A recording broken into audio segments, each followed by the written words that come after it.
Kings 11 को आज super over की जरूरत नहीं पड़ी। आईपीएल 2020 के दो जायंट्स मुंबई इंडियंस को हराया संडे को, और आज दिल्ली कैपिटल्स की बारी। आरसी को भी वैसे हरा चुके हैं वो, और इस बार तो बिना ओपनर्स के कंट्रीब्यूशन के पंजाब ने जीत हासिल की। दिल्ली कहां चूके, क्या गलती हुई, पंजाब ने क्या अच्छा किया, सब कुछ बताएंगे सिर्फ 5 पॉइंट में। दीपदास गुप्ता।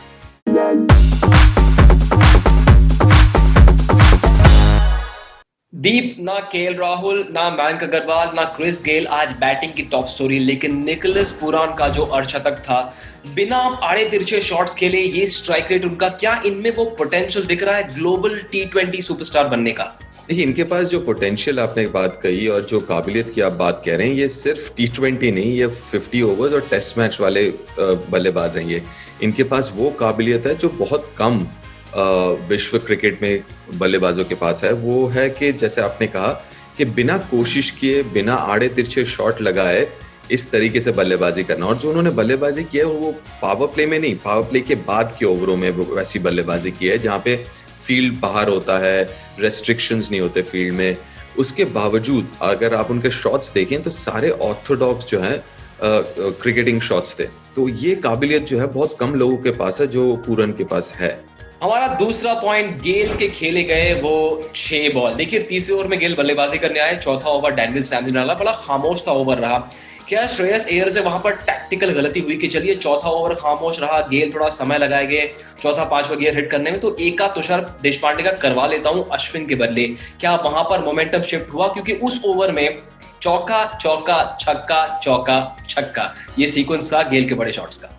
जी हाँ, अब यही है कि अश्विन के अगर आंकड़े उठा के देख लें तो बहुत ही अच्छे हैं क्रिस गेल के खिलाफ। लेकिन हाल ही में पिछले कुछ सालों में जब भी आते हैं, शुरू में आते हैं क्रिस गेल, तो उनके खिलाफ ऑपोजिशन यही करती है कि तेज गेंदबाज ले आते हैं, बाउंसर डलवाते हैं गति के साथ। और तुषार के पास वो काबिलियत है, गति है उनके पास, बाउंसर अच्छा लगाते हैं। तो शायद सोच श्रेयस की वही होगी कि तुषार को लेके आए और थोड़ा अटैक करे बाउंसर के साथ। और क्रिस गेल खैर यूनिवर्स बॉस, हमें पता है कि अगर वो किसी एक गेंदबाज के पीछे पड़ते हैं तो वो फिर लंबा ही ओवर होता है, बड़ा ही ओवर होता है। और अनफॉर्चुनेटली तुषार इस मैच में रिसीविंग एंड पे थे। हमारा तीसरा पॉइंट ग्लेन मैक्सवेल के बारे में। दीप, अगर किंग्स 11 पंजाब इस मैच को हारते तो शायद थोड़ी सी और उनकी आलोचना होती, क्रिटिसिज्म होती, लेकिन आज ऑलराउंड मैक्सवेल इन शब्दों का इस्तेमाल कर सकते हैं, क्योंकि 4 ओवर किए उन्होंने, 31 रन दिए, पंत को आउट किया, बल्ले से 32 रन बनाए। अगर आप अनिल कुंबले होते तो क्या उनको शाबाशी देते इस परफॉर्मेंस के लिए, जो अब तक के सभी परफॉर्मेंस से बेहतर है, या फिर उनको ये कहते कि भैया मैच फिनिश करना चाहिए था? देखिए, अगर अनिल कुंबले होते तो अब ज्यादा कुछ नहीं बोलते। अगर क्योंकि मैक्सवेल सीनियर प्लेयर हैं, उनको भी पता है कि उन्होंने जो किया है वो नहीं करना चाहिए एक सीनियर प्लेयर से, क्योंकि आप उम्मीद यही करते हैं, अपेक्षा आपकी यही होती है कि जो सीनियर प्लेयर हैं वो मैच खत्म करके आएंगे।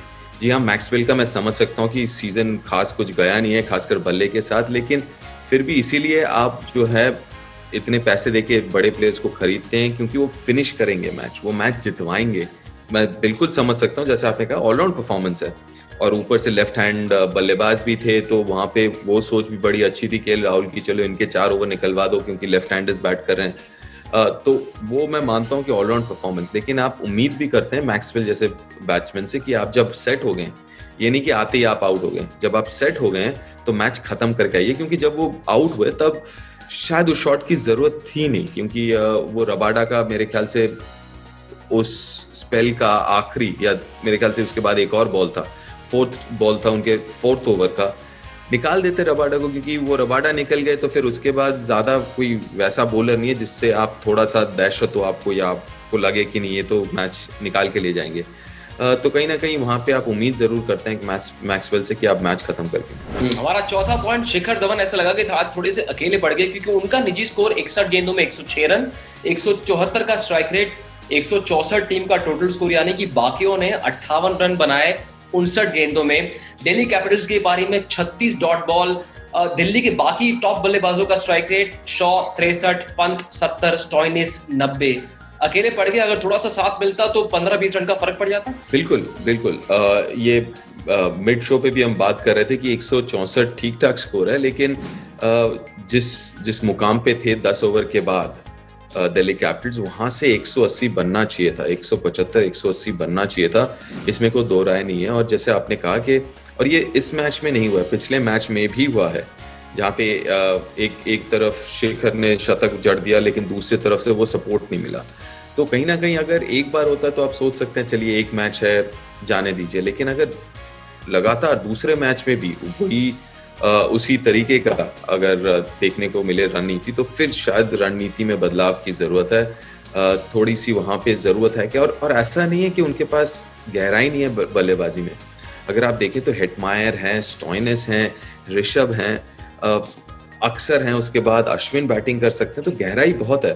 तो कहीं ना कहीं ये सोचने वाली बात है दिल्ली कैपिटल्स के लिए कि किस तरीके से आगे चलते हुए ये बीच के ओवरों में वो 7 से लेकर 14 या 15 जो ओवर्स होते हैं, वहां पे किस तरीके से स्ट्राइक रेट थोड़ा बढ़ाया जाए, रन रेट बढ़ाया जाए। और आईपीएल के इतिहास को अगर देखें तो कोई एक बल्लेबाज शतक लगाए और उस लिस्ट में टीम का लोएस्ट स्कोर हो, उसमें दिल्ली का लोएस्ट स्कोर है आईपीएल के 13 साल के इतिहास में।